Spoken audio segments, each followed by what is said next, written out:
You know, it's funny. We just finished watching a Fear Fest, Mm-hmm. and the only thing more gruesome than what we had just experienced was this Chinese Mexican cabaret dancer from the fucking 70s called Lean May. Yeah. Lynmay. Look her up. Yeah.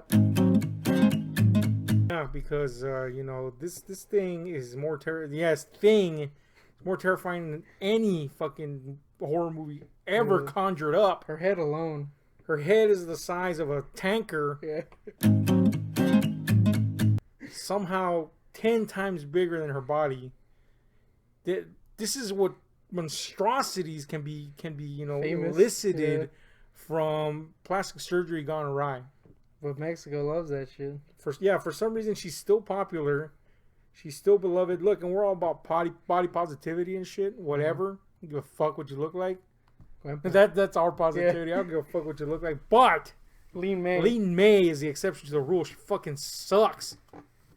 Anyway, Bodysuits. this has nothing to do with Lean May, Although she is creepy as hell, Yes. much like Insidious 2 is. which is the topic we're actually talking about. Which again, we were chilled by until Lean May crept up onto our fucking corneas, Dude. and raped us. After the last one I saw, I literally felt my life leave my body. Yeah, I saw Patrick Wilson, I was like, oh man. Lean May is terrifying in truth. But anyway, let's get back to the subject that we Kings of really intros. should be talking about. Yeah, our intros have nothing ever to do with what we're actually here to elucidate you about. It's a good word. Yeah, man, Insidious 2, I recently introduced you to Insidious 1 because I felt that I had to apologize for putting you through Poltergeist. It has a piece of shit. Which Insidious, as we established in that video, is basically just better Poltergeist. In fact, they should just change the tagline to Better Poltergeist. Just call or it actually better, Good yeah. Poltergeist is what it would be a better replacement for that. But anyway, what We came to the conclusion. I just want to say we came to the conclusion after seeing Insidious that we both wanted Patrick Wilson to be our dad. Yes. So that was a weird thing. Which, if you follow it up directly with Insidious 2, I don't want Patrick. you don't want Patrick Wilson to be your dad. Although it might be fun to whack him incessantly True. with household supplies. Just saying. That's a good point. Just saying. Massive wrenches. Now, if you haven't seen the movie, well, then probably go see it. Otherwise, we're gonna fucking talk a bunch of shit about it. So I might ruin it for you. Yep. In other words, I hope you've seen the movie.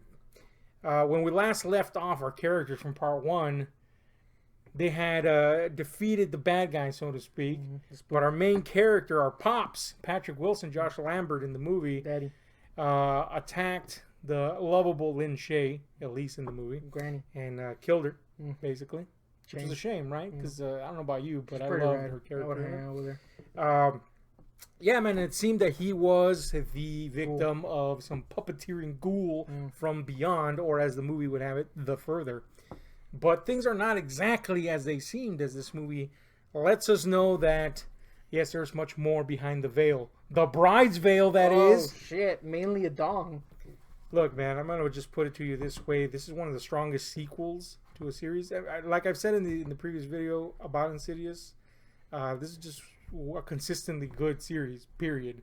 But yeah, I want to know what you thought because this is your first time seeing it. Give it to me. What was your impression of the old sequel, that is? I love, Not Sikhs, I love the, which I love the love Sikh great people. turbans. Yeah, the Sikh people got really good style. Same. I like when they wear turbans that have Mickey Mouse print on them. That's my favorite, dude. I'm never gonna be able to find that picture. Yeah, one But time if we I were can- one time we were looking at a book about world religions, and the Sikh section had a bunch of cool ass Sikhs doing their Sikh thing. With the freaking Alibaba swords Yeah, and shit. it was pretty cool. And amidst the Sikhs sitting was a guy with a turban that had Mickey Mouse designs on it. Dude, I think I have that book. I'll try to find it anyway. The point is, it has nothing Nothing to do with to do with Insidious. Insidious. What did you think about Insidious 2? Give it to me. I thought it was pretty rad, actually. I do want to say that I'm like on an hour's sleep, which is weird because I'm really awake. But when we started watching it, I started feeling really sleepy. But it woke me up, so that's good. Like, woke you up immediately or woke you up eventually? I was woken up immediately, and then somewhere like in the middle, I was kind of like starting to get my eyes closed, but I didn't miss anything. Then I woke up towards the end completely. Hashtag. So I kept my attention throughout, despite being kind of sleepy. And now I'm like super awake because it was cool. Hashtag Goontick is woke. Yeah. The good kind, not the shitty ass kind. Yeah. Anyway, yeah, man, I'm glad that you enjoyed it. I'm glad that it wasn't thwarted by sleep. I don't know why I had to bring up my sleep situation. Because, look, I'm the first one to tell you that sleep will distort your vision of a movie. It's true. It'll make you think Dread, you hated Dread. Yeah, the first time I watched Dread, keep in mind, I love Alex Garland. And Carl Urban. And Carl Urban's my boy. I mean, I put up watching Doom just to see Carl Urban do his thing. It wasn't worth it, by the way. But yeah, sleep will destroy a movie. So it says a lot for this picture that it didn't affect you at all, or I should say. Anyway, as with the previous movie, James Wan proves to be a master of a variety of things, eliciting the best kind of response for what some people might call a jump scare. He just knows how to build them well. Period. It helps that he went shopping to Hades for his baby toys. Oh yeah, look, there's a baby walker in this fucking thing. That if this thing exists, it's got to be the most annoying baby walker on earth. The sounds of hell. Yeah, it's not even scary because it's making these sounds. It's scary because those sounds are just the regular sounds it makes. It's not like a spooky sound they added. Like, fucking shit, man. Turn that crap off. What parent in their right mind would get the baby walker in this movie and say, hey, kid, go ahead, have at it. Go hog wild with this fucking alarm system. It's terrible. So when the ghouls use it, you're like, that's actually a whole lot better than when the baby's using it. It actually makes sense when the ghouls use it. Yeah. Fucking baby, you're like, dude, stop. Anyway, it'd be funny if nobody had watched this movie. They're like, what the fuck are these idiots talking about? But anyway, yeah, man, let's talk about the pros and the negs of this old flickaroo. I gotta say that the biggest pro for me in this is that the movie didn't go down a familiar avenue with it. It could have easily just copied the formula from the first one. And it uses a lot of elements, but it used a subplot in the original movie, obviously, as was set up in the ending of the first one, to catapult its story here. But then it made it kind of like a twist a minute, what's going on type of scenario. But more importantly, it chose to expand its mythos by giving us a deeper look at the Further, which I really, really enjoyed, man. And it integrated that stuff back to the original, which was pretty awesome all on its own. So that was a big pro for me. I really enjoyed that they took that particular approach to it because it gave it its own distinct flavor, despite, having these themes that are very similar. But anyway, give me your first pro. I just want to say, this is my first pro, that Patrick Wilson is the most menacing guy of all freaking time. He just literally just stands at a doorway at one point, and you're like, oh man, horror. Yeah, there's no mistaking that this dude is under some fucking influence. Yeah. And by the time he's like it's fully obvious that he's being puppeteered, if you will, from beyond. You're like, Jesus Christ, man! What is this dude? What's this stare? Yeah. One of my favorite parts was when he tells his wife to stand back, then he disappears behind a wall and comes back with a bat. It just looks like he's gonna murder everyone. Another favorite is the before mentioned doorway standing, which somehow is like the most menacing thing of all time. They lit him in a way where it was like underlit somehow. Yeah, there's a later scene where he's sitting in a chair and he's got a freaking underlight, and then of course the other one that I forgot. That's my favorite one. All right, yeah. So, I mean, the cast is pretty much the same people with a few new additions. So, same as with the first one. I mean, these are just great people doing a great thing here. Mm-hmm. The comedic relief here is as welcome as it was in the original. It's never overwhelming. It's never fucking ridiculous like it was in Poltergeist. There's a lot less of it, too. There's a lot less of it. But when it comes, you never groan or you never roll your eyes. At least I didn't. So that's pretty cool, man. I enjoyed it when it was there. Those characters are just fun. And, you know, they're in every one of the movies. So that's pretty cool. It's one of those things that just keeps you coming back. Along with old Lin Shaye. Not Lean May. Oh. Lin Shaye. Which I got to say is, acting-wise, if I had to pick one person to put the laurels on, it's old Lin. Even though she gets a very, very reduced role here, it's kind of like an important one. Her voice is there. I mean, hey, I got to say, they have a younger She Elise, looks like her, yeah. and they picked an actress that, yeah, you could see, that kind of looks like a young... It was even like the way she expresses herself facially. I don't know, that sounded weird, but the way she uses her face was very Lean May-ish. Lean May? Yeah, Lean Shaye-ish. And, yeah, man, and they did a really good dub with, they really did a good job with the ADR or the dubbing. Yeah. I was like, oh, that's pretty good there. I think the only reason I was kind of aware of it, obviously, is because we her know old her. Voice Yeah, we know her, and it was kind of weird seeing her voice. I'm like I know I have instinctually, but I can't remember not seeing an older Lin Shaye. Always. Yeah. Like, it's always been, Lin Shaye's old, right? Even though, like, obviously he's not. We've talked about making this list of people who have always been old. She would be in it. Yeah. Although logically, of course, she's been young, right? I mean, that's how humans work. I think. But at the same time, I don't think so. But yeah, I think she deserves special kudos here because you know, just a pivotal role in such a small portion size. I mean, she's just cool, man. I like old Lin Shaye. Yeah, I'd marry Lin Shaye. She's like my ding, short and sweet. Yep. Okay. Gross, by the way. But anyway, give me your another pro you got there if you got one. Another pro is, well, there isn't any music, is there? There's very little music. Yeah, there's music. What are you talking about? Is there? If you're questioning it, why are you even bringing it up? Is the question if it's a pro? Because I like the atmosphere it sets. And I was gonna try to probably open. What you should have. I was gonna try to open that train of thought with musical cues, and then I was like, wait, is there music? There's more like a vibe and stings. Yeah, it's more like that. And of course the horrible hell sounds that come from the. It's a stroller. Yeah. But yeah, atmosphere-wise, it's pretty much almost the same as the first one. But since it does do all that expansion, it's pretty rad. Now, I will say that the villain here is not on par, power-wise, presence-wise, with the first villain. Because the first villain's a demonic entity, basically.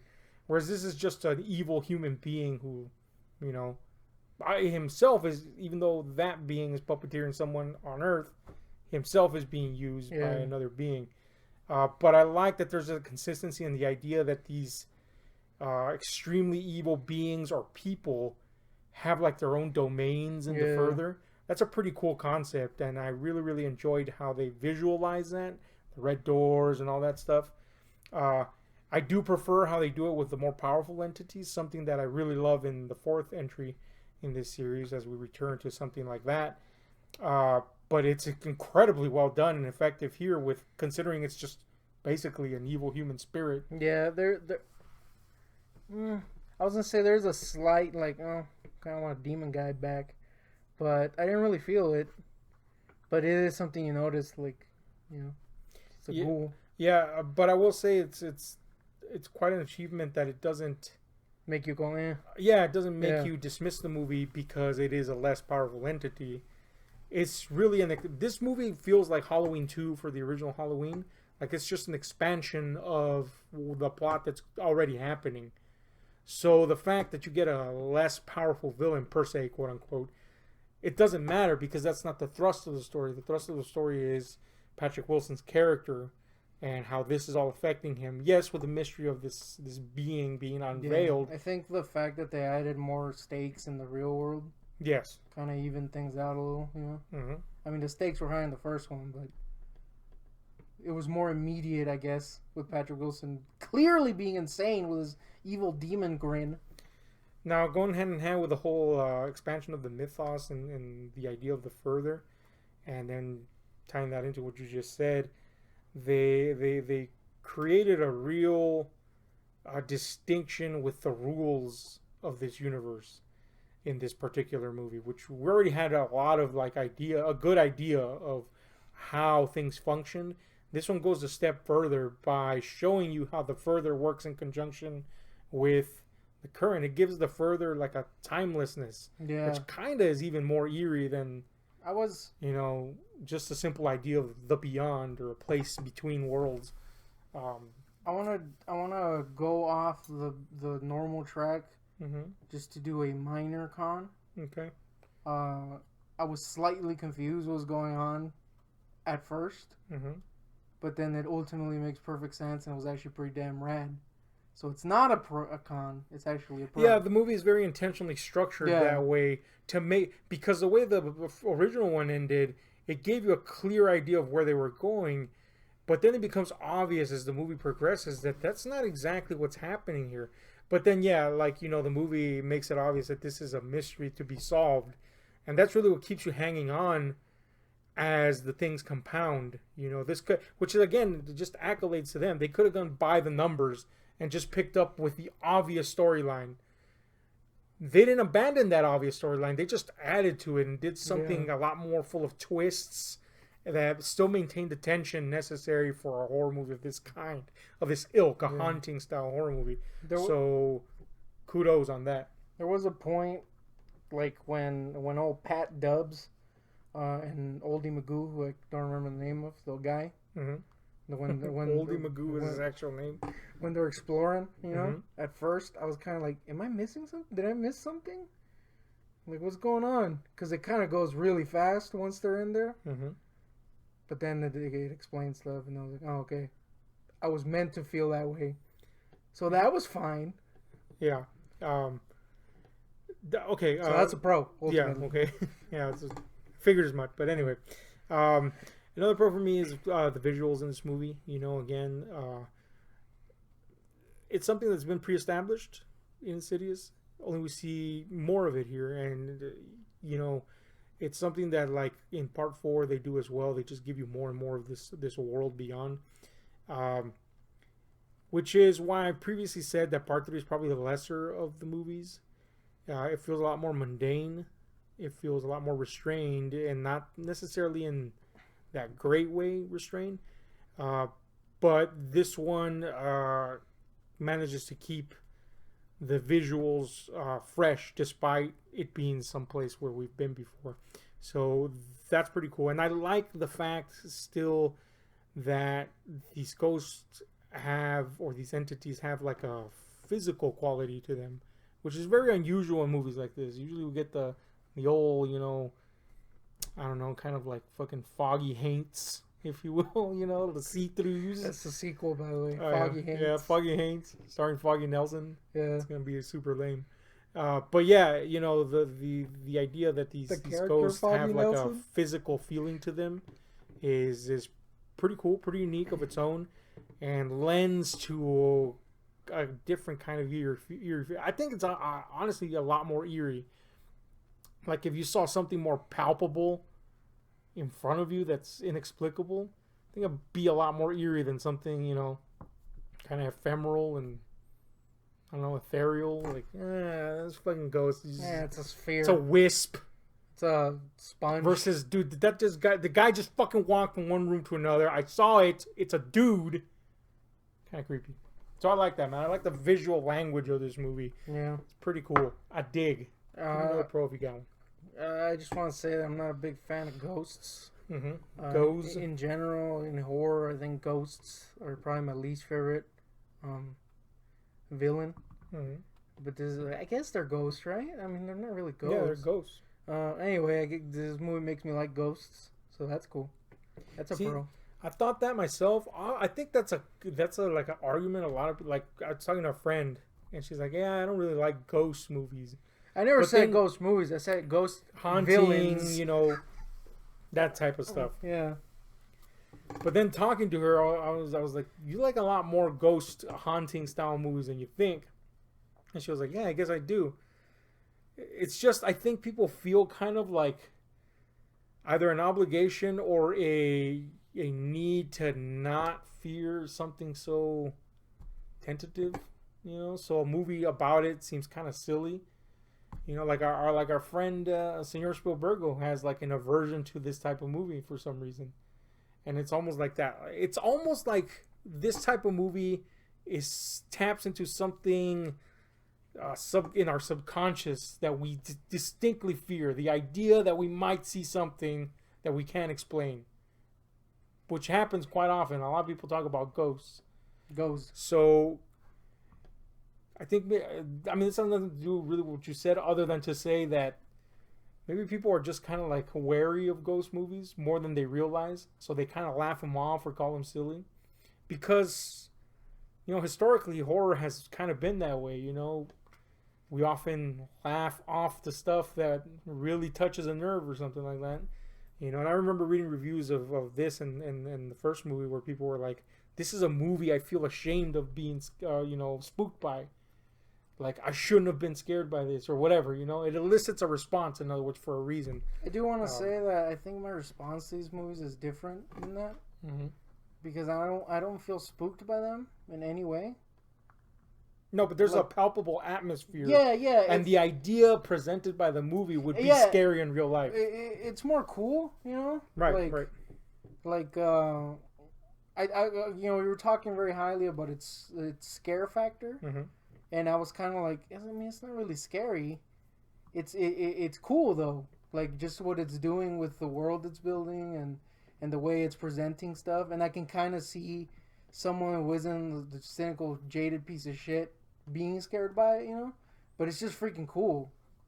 So that's cool. When I refer to the scare factor, look, I'm as jaded as it come. I've been watching horror since I was a kid. Yeah, but you're also a dude that cries with everything. Well, yeah, but that's not horror movies, though. It's like if it's an emotional movie, I'll cry because it's emotional. With a horror movie, it's supposed to elicit a fear response, which is incredibly rare for me to experience. I heard you crying when Busta punched Michael Myers. I was crying because that fucking sucked. That's a good point. Halloween Resurrection is the worst. But anyway, with a horror movie, it's supposed to elicit a response. In a lot of people's minds, they think this is supposed to elicit a response of fear, which I find ludicrous. It doesn't have to do that. Yeah. But this is where horror movies work for me in that respect. I know some people are afraid of movies like this. Yeah. They fear watching them. They shiver in their seats.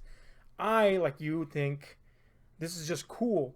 But if I sit there and mull on the subject and go, imagine if I saw this in real life, that's a scary thought. Not what I'm seeing, but the idea is a scary thought. You know what I'm saying? So in that respect, that works. So that's what I mean by that. But anyway, I guess that we're discussing that at all is just an accolade alone to the movie. It's definitely, at least if you're not going to be, those morons, it's like, it's not scary. Yeah. You can definitely enjoy it in different ways, and just I like how it sets up the world and how it's there's a lot of richness there too. The fact that it's atmosphere heavy is pretty rad. Now this is a movie that elicited that response from a lot of people. The contrarian. Yeah. Because one, it's mainstream popular. It became mainstream popular. Two, James Wan, he's become this divisive figure in horror. And, he's another pro for me, man. I love the way this guy directs horror. I stress that because I hated Aquaman. I like how you went from I liked it to I hated it. No. Listen, let me finish the sentence. I hated Aquaman in the way it was directed. It's a whatever movie to me. It's not great, but the way it was directed wasn't good. There was some some odd choices. Whatever. But Juan knows the language of horror. And he's especially keen on it in movies like this and The Conjuring 1 and 2. He just has this handle on negative space, on like this tense buildup. And, call it cheap scares when he does a thing that makes you actually jump. But you jumped, and you're mad that you jumped.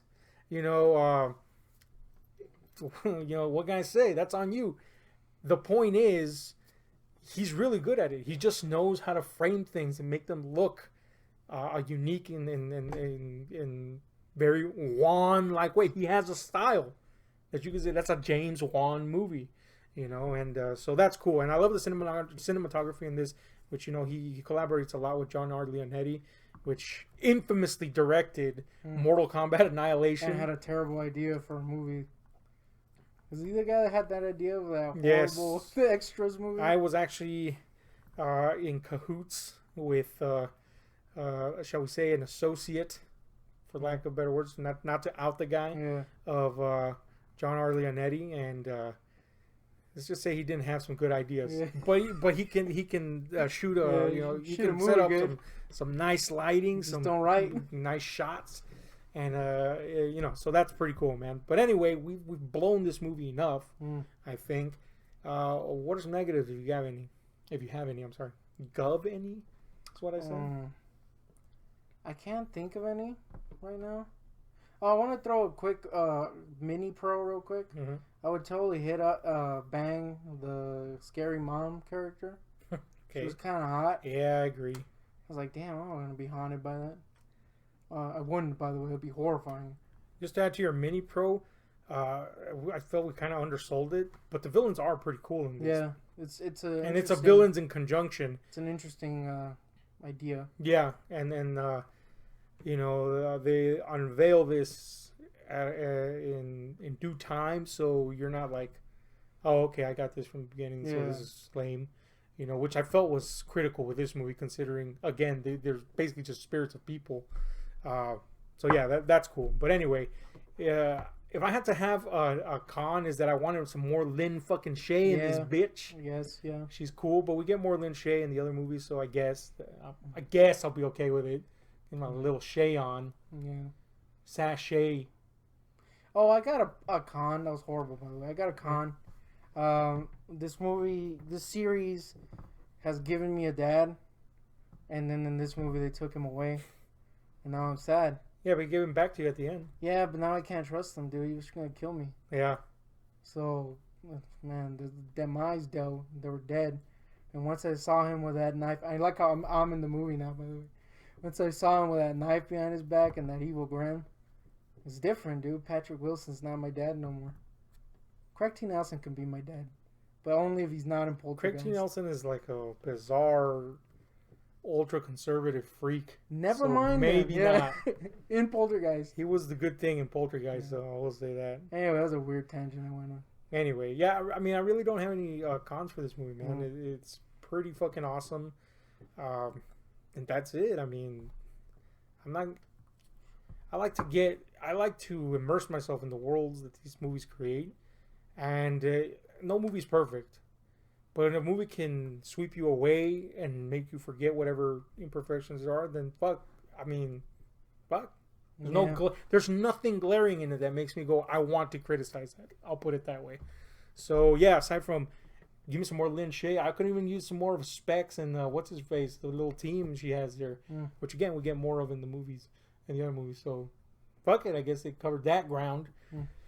So anyway, if you haven't seen Insidious 1 and in this case 2, check those out. Check the rest of the series out. We'll be checking that out as well.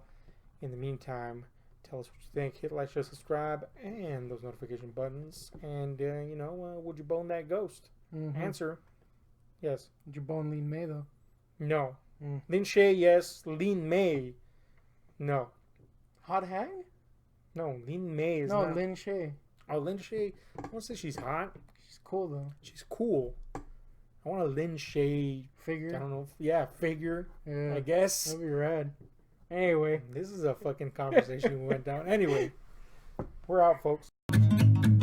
This music, story times, all kinds of shit for you. Anything goes inside the night, for a couple of corpulent dudes. This music, story times, all kinds of shit for you.